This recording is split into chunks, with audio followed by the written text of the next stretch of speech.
So, welcome to my YouTube channel English Lovers by Honeydee, everybody. So, what we are going to do is we're going to focus on the second part of the chapter, the homecoming. I hope my voice is audible to all of you, and I'll make sure that one whether I'm audible or not. First, let me just check it out, like whether I'm live or not. Let me see. Let me see. Let me see where we are. So yeah, I guess we are on the right track, and I'm live also. So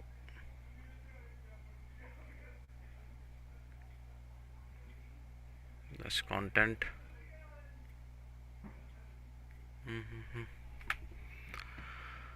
I hope so.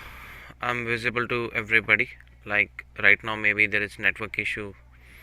Like I can't see that, like whether I'm visible or not visible. But still, I would say like we should go on to the topic of discussion and study. I will just open the main stuff that we have to work on. That's homecoming, as I said earlier. Like that's our main thing.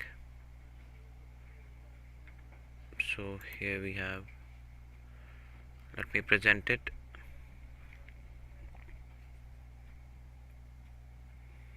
And side by side I'll keep an eye on whether or not the live stream has started. I guess so, it has started. Or even if somebody can message me out, then it would be really nice on your part. I hope so, it has started.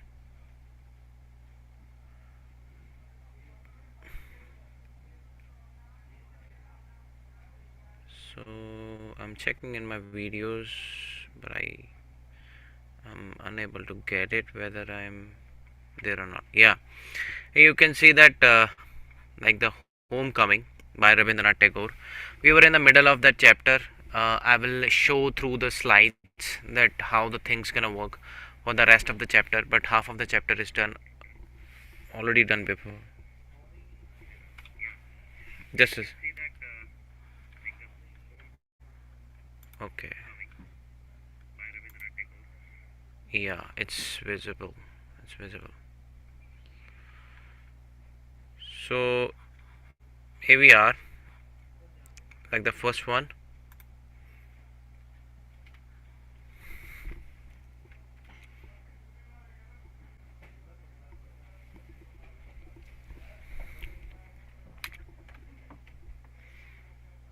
The slide one, we will focus on the slide one. If the slide 2 comes earlier, then let me know that before.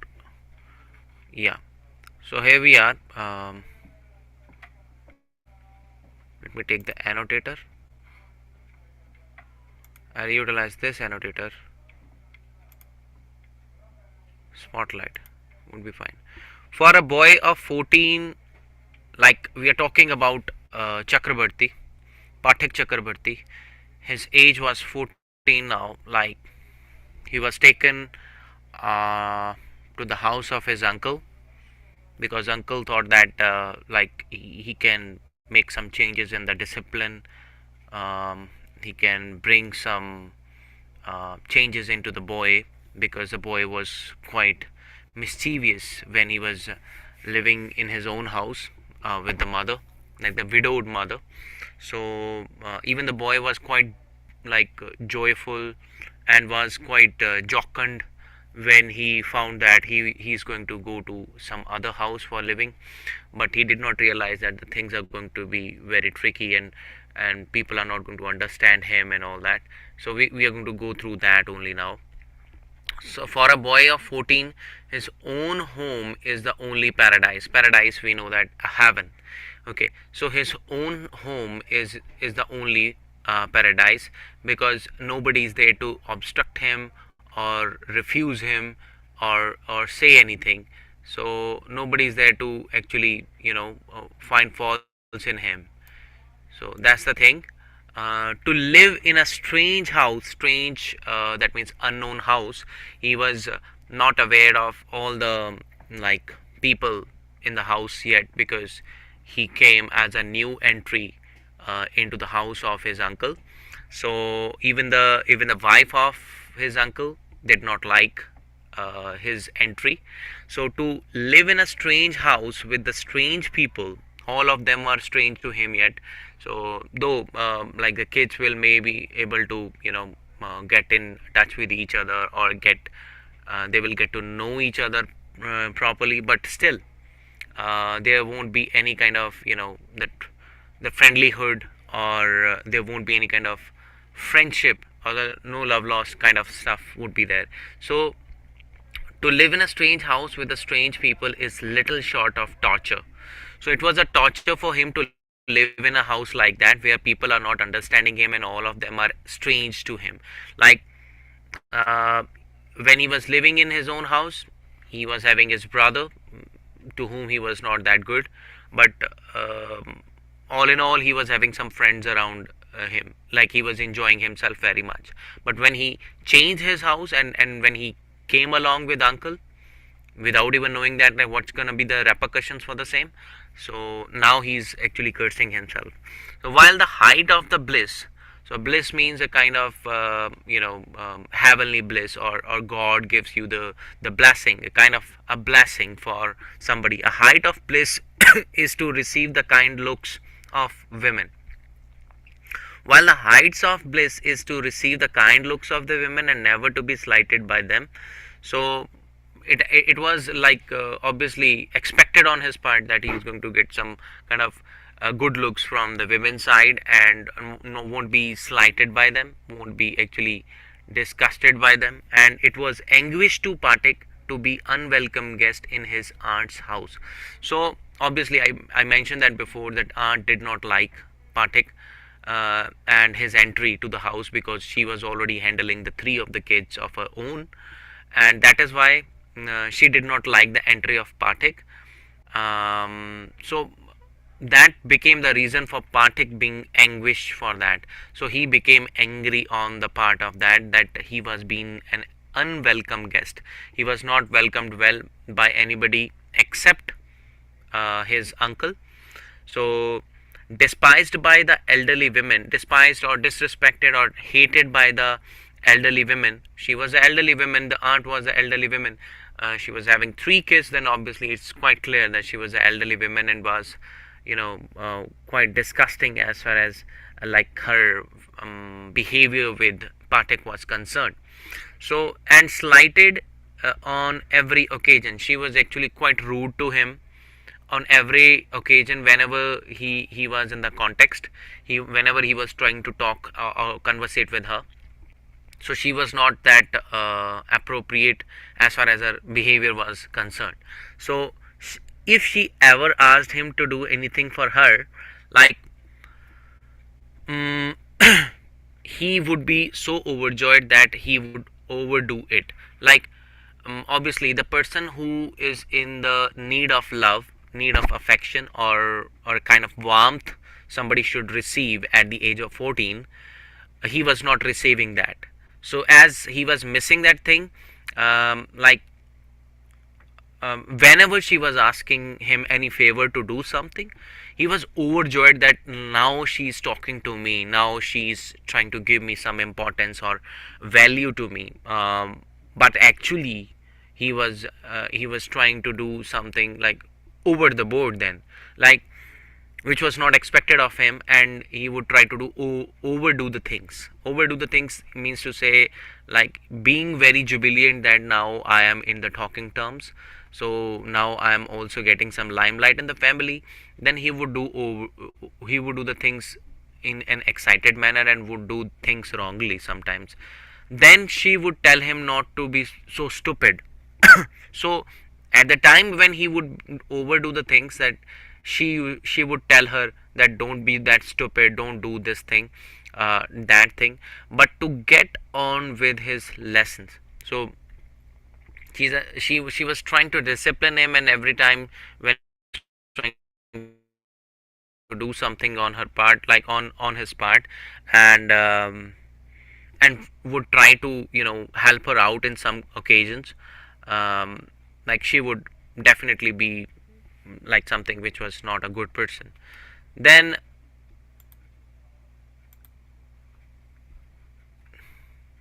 then let me just take it aside, and this as well, because that's not necessary. Like I'll keep it here.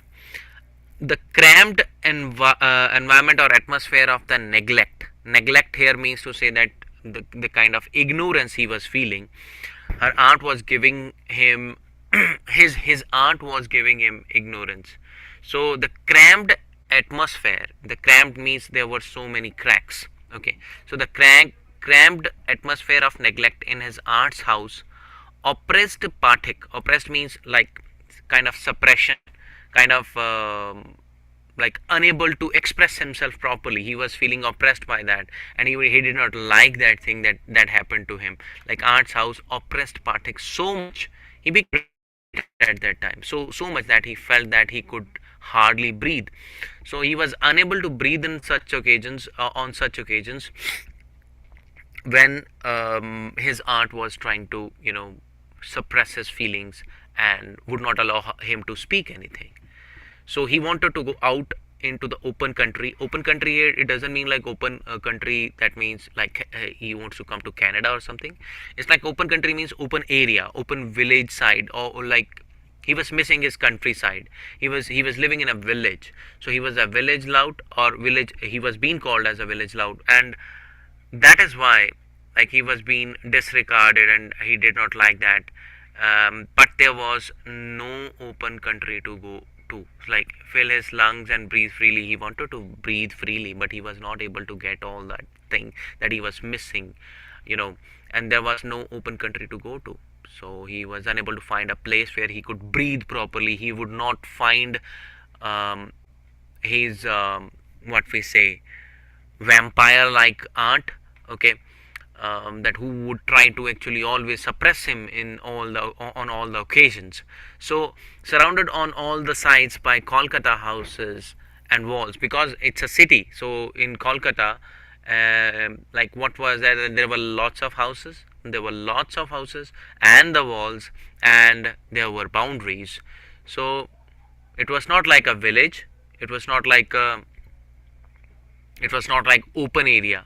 So be like surrounded on all sides by the Kolkata houses and walls, B would dream night after night of his village home. So he like that made him dream about his own house also, like when would the time come that I would go back to my house. So long to be back there. Long to be back there here mean to say that he was longing to go back to his own house. So he wanted to go back to his own house. He was wishing to go back to his own house because he did not like the kind of environment was there in the house. He remembered the glorious meadows. Meadow here stands for the grassy area. So he remembered the big, huge meadow where he used to fly his kite all day long. The kind of environment he was living in was quite free. So he was very joyful kind of person, and he used to enjoy flying the kite, which is also missing here as well, what I don't see in everyday life in Canada. But he used to fly the kite all day long. Throughout the whole day he would enjoy himself. In our time, I must tell you that when we were young, we used to play cricket, and from the morning till the evening we used to play cricket. So the cricket was one of the best things that made me believe in competition spirits and all that, sportsman spirit and all. The broad river banks, the broad means like quite broad, or which are having the breadth, proper breadth.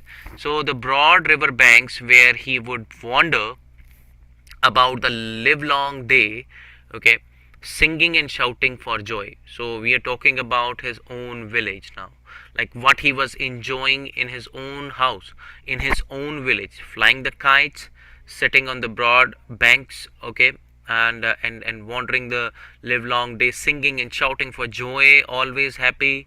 And narrow brook, like it's again the synonym for the kind of small branch of river, where he could go and dive. He would jump into the brook and swim at any time he liked. So he was enjoying all kinds of activities. He was doing swimming, he was singing, he was enjoying everything, he was flying the kite, lots of things were there. He thought of his band of boy companions, like he was having his own company. He was a ringleader of his village boys. So that is why he was, brooding over all such pastimes. So over whom he was despot. Despot here stands for somebody who's a slave driver, who would command people and who would, tell them forcefully to do things. So despot would be the person who would be commander and would command in a very aggressive manner and would not do things by himself but let others do the things for him. And above all, the memory of that tyrant mother of his. Tyrant again is the synonym for despot. So tyrant is also like, the mother was so, mother was so, that's why the kid was so, same way like the mother was behaving with him, who had such a prejudice against him. She was having the prejudice against her own kid, and that is why she wanted him to be disciplined one, and that's why she sent him along with her brother, occupied him day and night. So a kind of physical love like that of the animals. So the kind of physical love that the animals used to have for each other, a longing to be like that of the animals, a longing to be in the presence of one who is loved. Like he was missing the hugs of his mother. He was missing the presence of his brother, everything. So in an inexpressible wistfulness, like the kind of, you know he was wishing to be, like something was which was inexpressible. His wishes were inexpressible during absence, a silent cry of the innermost heart of them for the mother. Like he wanted to do something for the mother also. He was missing everybody, every single person, like a lowing of a calf in the twilight. The way the calf used to, think of the mother. This love, which was almost an animal instinct means quality, instinctual quality, that means that comes from within somebody else. So this love, which was almost an animal instinct, agitated the shy, nervous, lean, uncouth, and ugly boy. So no one could understand it. So none of them could understand him, like he was missing, all such glorious past. But it preyed upon his mind continually. Like preyed upon, it was like, here it is a kind of personification given to something, which is not having any human qualities, but the kind of feeling that preyed upon his mind continually, that I should go back to my house, I should go back to my house. So he was missing his house very much. Now next, so this was like one small line. There was no more backward boy in the whole school than Pathik. He gaped and remained silent when the teacher asked him a question, like an overladen, I'm missing something, the blows that came down on his back. When the other boys were out at play, he stood yum. So basically again the same thing has been explained in these hidden lines also. So if the mother, if the teacher would ask him a question, he was, he would be just keeping silence on his attire, and the kind of, his appearance also was quite dull. He was not behaving well with anybody now, like he was keeping silence. So, like when other boys were out at play, he stood wistfully by the window and gazed at the roofs of the distant houses. And he would look at them, look at those houses, distant houses, and their roofs. And if by chance he espied children playing on the open terrace of any roof, his heart would ache with longing. Like if he would be, obviously he would be thinking about the past. So if he espied here is used for spying or kind of being detective. If he espied children playing on the open terrace of any roof, his heart would ache with longing. One day he summoned up all his courage and asked his uncle, "Uncle, when can I go home?" So then definitely he was ready to go back his home. Like he was not liking it. Like he was not at all interested to stay there anymore now. So that is why his uncle answered at the question that was quite obvious for a person like who was missing his own house, his mother, his brother, all those stuffs that he was enjoying over there in his house. So then he asked the question, "Uncle, when can I go home?" The uncle answered, "Wait till the holidays come." But the holidays would not come till November. So he was studying in a different school now. Like then definitely that there were the time like in the month of the November there were some holidays to come, and there was no long time till still to wait. There was a long time still to wait. So now one day Pathak lost his lesson book. Now what happened was it was obvious that if he has lost his lesson book, then the aunt would be angry. Even with the help of the books, he had found it very difficult indeed to prepare his lessons. He was he was not concentrating on his books. Very clearly, it is given there. So that he was not concentrating on his books, and now he has lost the same books that he was not able to concentrate on. Now it was impossible. So it was impossible for him to prepare for his lessons without the books even. Uh, Day after day, the teacher would cane him unmercifully. Cane him means like beat him unmercifully, because it is common thing to be done in India, like in earlier times. Like now, there is law, there is everything that has changed. Now kids can't be beaten, but still that kind of process is still lingering somewhere. So day after day, the teacher would cane him unmercifully, like without any mercy, without any kind of kindness in heart. Like the teacher would keep on beating him, would not ask him second time like where is your book and all that stuff. So his condition became so abjectly miserable. Abjectly means hopelessly miserable, that even his cousins were ashamed to own him. Like even the cousins started saying that he is not our brother. In the school they started hating him and even ignoring him, that he is not our brother now. They are ashamed of it. They were embarrassed to call him the brother. So they began to jeer, like they began to poking fun at him and insult him more than the other boys. Instead of actually standing by him and supporting him, they started insulting him and enjoying his fun. So he went to his aunt at last. So he went to the aunt at last and told her that he had lost his book. And at last he went to the aunt and said that I have lost a book. What should I do now? Now the aunt, she was already not like happy with the kind of person he was. So and like with his entry, she was not happy and she was unable to concentrate on four kids now. His aunt pursed her lips in contempt, in disgust, or in insult, and she was going to do the insult as well, and said, "You great clumsy country lout, you are a so clumsy person, that I do not like, and how can I afford with all my family to buy you new books 5 times a month?" Like every time, because he was unable to concentrate on his studies, on his books, so that is why he was losing control on his nerves. So and even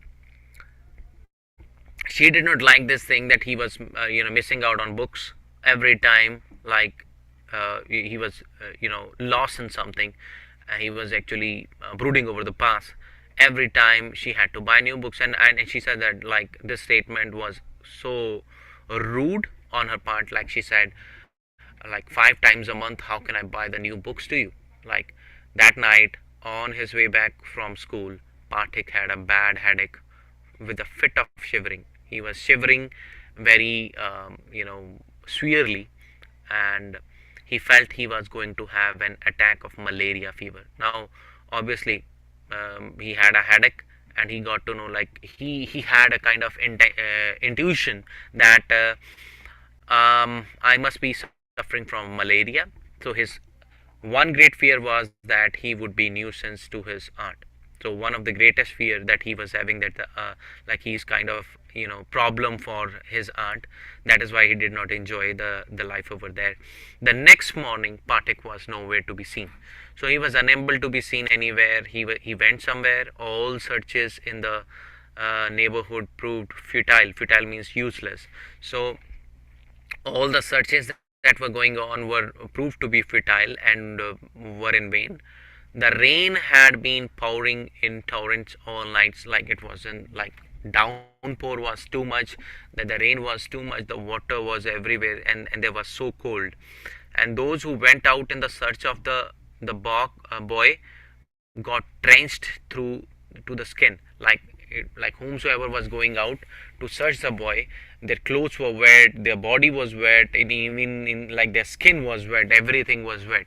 So at last Bishamber asked help from the police. Then uncle went to the police for the help and asked for the help. And at the end of the day, a police van stopped at the door. So when the day ended, a police van stopped at the door of the house of Bishamber. Before the house, it means. So it was still raining. Now it was still raining. Downpour was going on. The streets were all flooded. So all the streets were flooded. All the like everywhere was the rain. Now the two constable brought out Pathik in their arms. So he was like deadly tired and exhausted and was suffering from malaria, and placed him before Bishamber.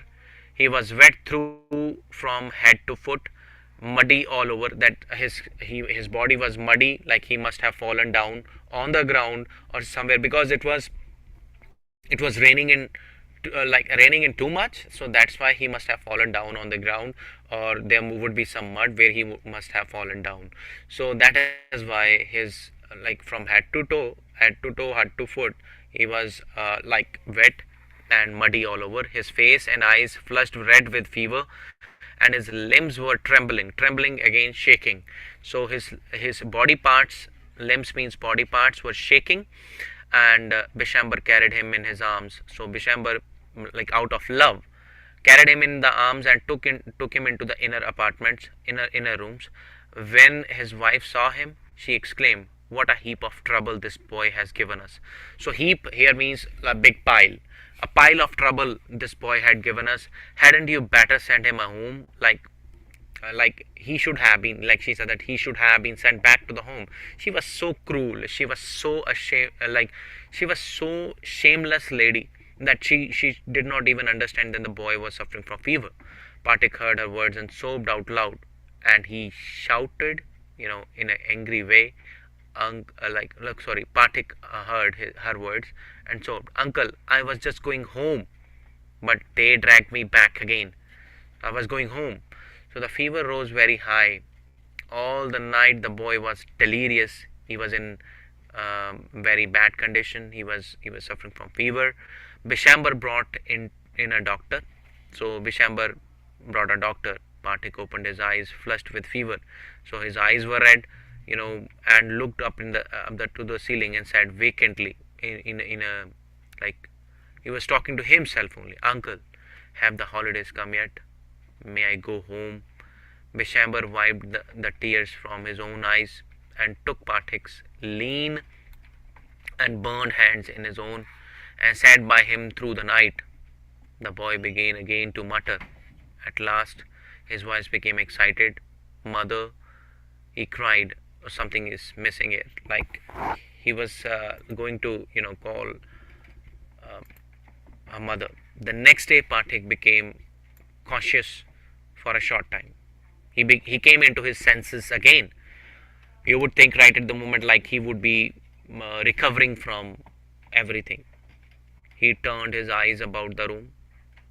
He wanted to look at like his mother, as if expecting someone to come. At last, with an air of disappointment, like he was hopelessly disappointed now, like his head sank back on the pillow.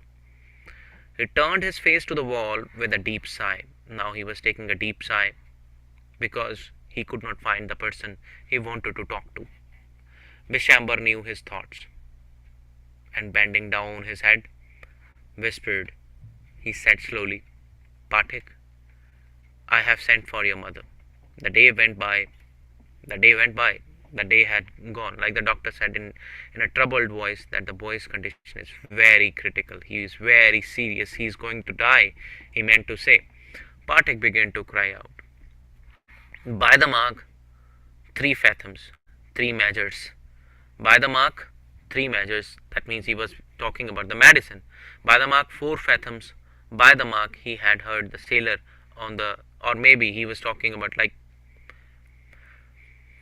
the boat, like he, by the mark 3 fathoms, by the mark 4 fathoms, by the mark he had heard the sailor on the river steamer calling out the mark on the plumb line. So I am wrong in that, like I forgot. Yeah, he sat there and he was noticing the whole thing up by the sailor, like who used to bring the boat back. So he was measuring all that, he was missing all those things. Now he was himself plumbing an unfathomable sea. So he was also measuring now unfathomable sea, like what's gonna be, like what his fate is going to be, whether he is going to be any more or not, is he going to die or not. Now the fact of the matter is, like there must be something that I missed. So there would be the 8th slide, which would come in the PDF form. I forgot to actually change that into the slide, so we will look at that. Okay, so let's open that. So basically I felt even when I was reading the chapter earlier, I felt that he's going to die. So the whole thing like comes into play, like he was a natural person and he missed everything.